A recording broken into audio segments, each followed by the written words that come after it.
Hello, it's Karen and Pluto! here for Karen and Bluto's on another review channel with another movie review. This is another movie that Bluto did not watch with me. I saw the first one. I did not like it too much. I like the first one. We'll You actually would. have to review this at some point. But Bluto's here because he's part of the channel.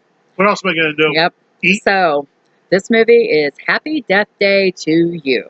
Yeah. This came out in February 2019, hour and 39 minutes. It's PG-13. I think the first one's PG-13 too. Yep, that's why I didn't like it. But They didn't go for it. anyways, I enjoyed this. I'm going to be upfront. I was laughing. I mean, it's a little That's the point. It's supposed to be a horror, not a comedy. I don't think it is even supposed to be a horror movie. That's why I don't like it. I don't know. Anyways, so we start out with Ryan, who is Carter's first rate. Oh my God, Carter's roommate in the first movie, and he's sleeping in his car. He ends up getting woke up by this box truck going by. And so we're back at Bayfield University, home of the babies. Yay. He goes to his room, and there's all this stuff going on as he's going, but Carter and Tree from the first one are in there. Tree, so she goes by Tree in the movie. That's stupid. Are in the room, and Carter's like, get out, go away. So Ryan's like, yeah, sorry, whatever. So he leaves. He gets a message that he needs to report to the quantum physics lab.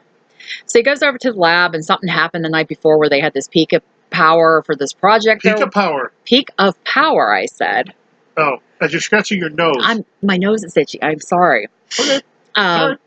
And they're trying to discuss it when the dean comes into the lab and basically says he's suspending the program as of tomorrow because he's tired of the rolling blackouts, the other stuff, and basically the project is done. So the other two people that are there kind of have left before the dean, right when the dean came in because they didn't want to hear the yelling. So Ryan's sitting in there and he's like, what am I going to do now? Well, somebody starts sending him these pictures like he's being stalked, and he's like, what is going on? So eventually he goes into the chemistry room and he opens the one door. Eventually the killer shows up and stabs him. Then all of a sudden he wakes up back in his car again. So basically everything repeats of what happened the day before. He eventually gets to his room and Carter's telling him to get out of here. And he's like, no, we need to talk. And he says about the feeling of deja vu. And they really kind of, Tree wakes up like, wait a minute, and they're kind of recapping a little bit of the first movie of everything that happened. And she goes, and they're going on like, wait a minute, is there another time loop or something? And so they're talking about these time loops and everything. It's a time warp, right? No, time loop is what they're calling. So somehow in the middle of all this, hold on, I'm trying to read my notes. Forget already. Oh, well, they go to his lab and they're explaining everything and they're saying, somehow maybe they slowed down time. Well, then the project gets shut down again. It's basically a rehash of everything that happened earlier.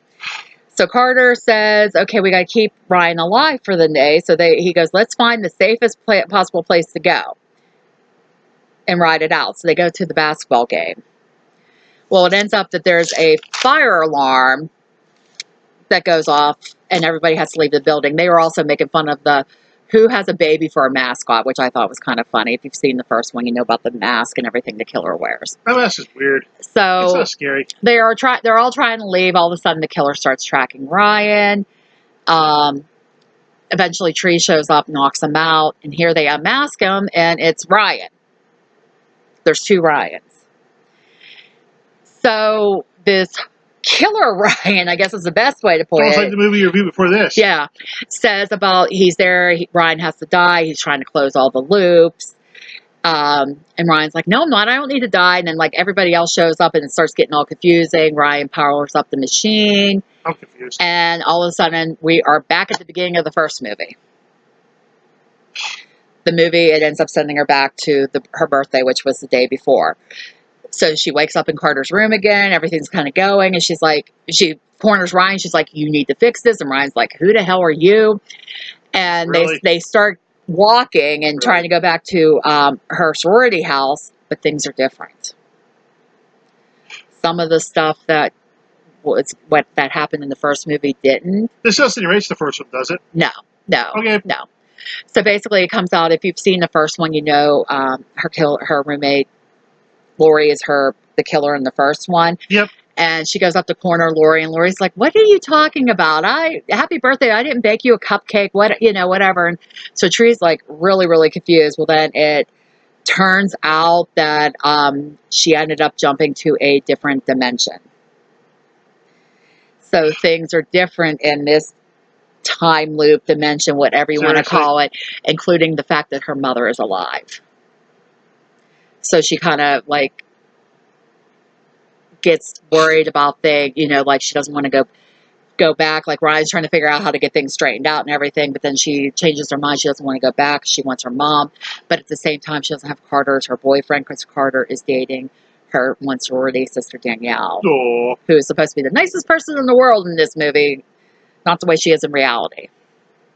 Who is it? What? Why is she nice? She's just not nice in the reality that this tree came from. That sounds real funny. Anyway, so we have the rolling blackouts again, which we find out is because of this device that Ryan and his two friends made. So they're trying to discuss how to close out the loops, but they said, they can eliminate, but then they would forget. So basically, Tree has to start remembering all the trowels so they can bypass those ones. So basically, it's all the things like, because she says, well, I'm not going to be hanging around until the killer kills me. And they're like, oh, just commit suicide. So it's kind of like in the first one where she starts committing suicide in all these goofy ways over and over. And they're still trying to figure out how to close the time loop. But she's remembering what they've tried and what they haven't tried. But it seems like every time she comes back, she's sustaining some sort of injuries from each death. So the one time she comes back, she gets up and she's like, yeah, I'm going to pass out, and ends up passing out. So they take her to the hospital. She ends up getting killed again while she's at the hospital. Really? Yeah. Jeez. Yeah, because if you watch the first one, there's some overlap with some of that. Yep. So eventually they figure out the correct algorithm. I don't even know if I spelled it right, to close the loop. And Ryan basically tells her, I can send you back or you can stay here. You have to make the choice. Well, she decides to stay because her mother's alive in this time. Carter kind of follows her out and says, why are you doing this? This isn't your proper place. And she's going on like, you have to understand it's hard living there without my mom, and like going on. He goes, well, don't you think maybe her death is part of your life and part of the reason why you are the way you are today? And he was saying about, you need to live the life you're supposed to. And she's like, no, I can't lose my mom again. And basically leaves. So she's starting to realize more too that as she's going, like she's looking through her phone and she's like, these memories aren't mine. Like she goes to her parents, says, I need to get away from campus for the night and everything. But then she starts to realize, I think she starts realizing she can't stay here because it's not her time, her place. Well, they show Carter going to the hospital trying to find Lori. And of course, the killer's there. Well, they're watching the news, and here it shows that the police officer, Lori, and Carter were all killed. So she knows that they're trying to close the loop, which means Carter would stay permanently dead.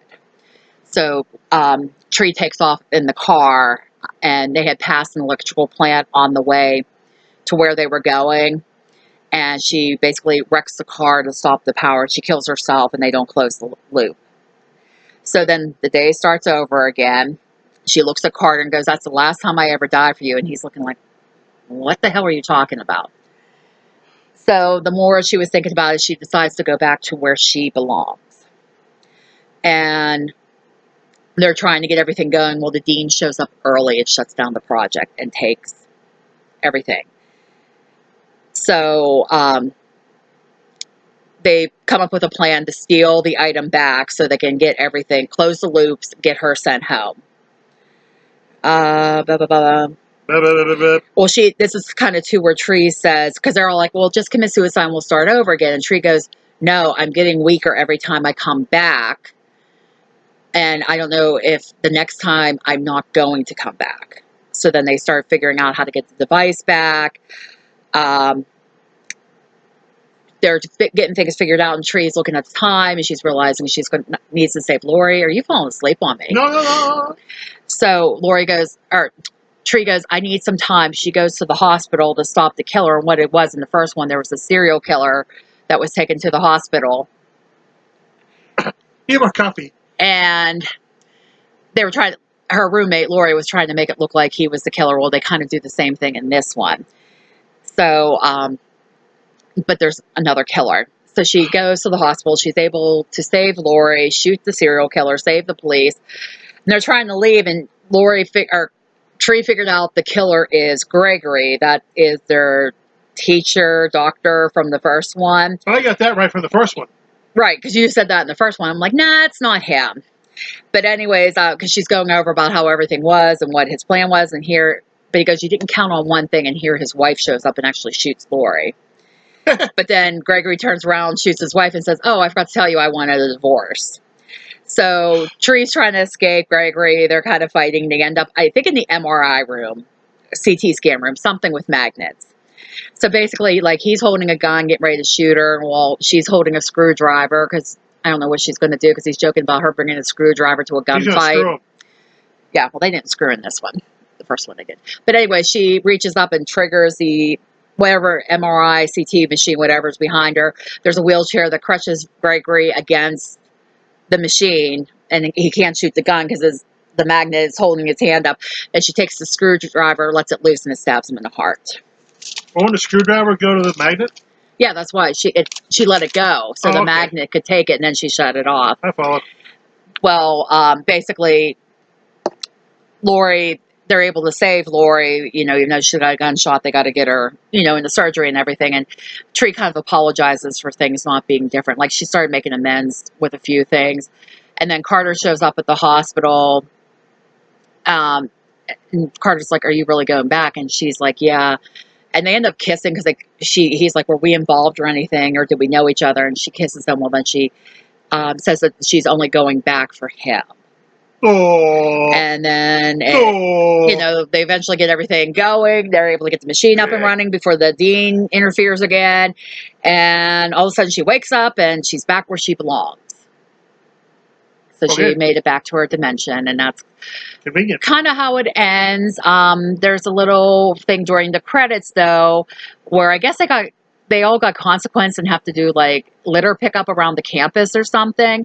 So they're outside picking up litter, and all of a sudden all these people show up in all these cars, and they're like, you all need to come with us. We need to ask you some questions. So they go, and here they have the machine that Ryan and his friends developed there, and he's like, oh my God, you have it. They're like, yeah, we just can't figure out how to make it work or anything, and we need a test subject. Well, Tree's like, well, I know the algorithm and I know the perfect subject. And then it shows Danielle waking up screaming. So apparently they recruited, well, probably without her knowledge, Danielle to be the next test subject. And that is it. Stay tuned for part 3. I don't know if they can really do another one. They'll do another one. I mean, like I said, I like this, but the impression I was getting was like all the friends were supposed to be involved in this loop. Like it's happening to them, but it was only Ryan and then Tree again. But that was weird. So, I mean, I know they said in this one they were going to explain, why it was happening. And basically they did explain it was because of the machine that Ryan and his friends built that somehow did that when they weren't planning to. So, like I said, it's enjoyable. I will watch it again. The E in death will be a 3. Yeah. That's what I'm predicting. There you go. I mean, I don't know where they could actually go with another one on this. Who knows? But maybe they'll pull Friday the 13th part 5. Who knows? But that is it for this review. Please remember to like, comment, subscribe, bell icon so you know when I post new content. Help share the page. It would be greatly appreciated. Amazon wish list. Check it out if you want to help us out with some movies. If there's something you want us to watch, let us know in the comments. Or if we don't have it, if you're willing to get it, I will add it to the wish list. No pressure. Just if you want to help the channel out a little bit. Cool. Check out my other channel, K-Dog Games, Toys, and More. Game and toy reviews. We'll use kitty friendly over there as well. And I think that's it. We'll see you in the next one. Bye. Bye.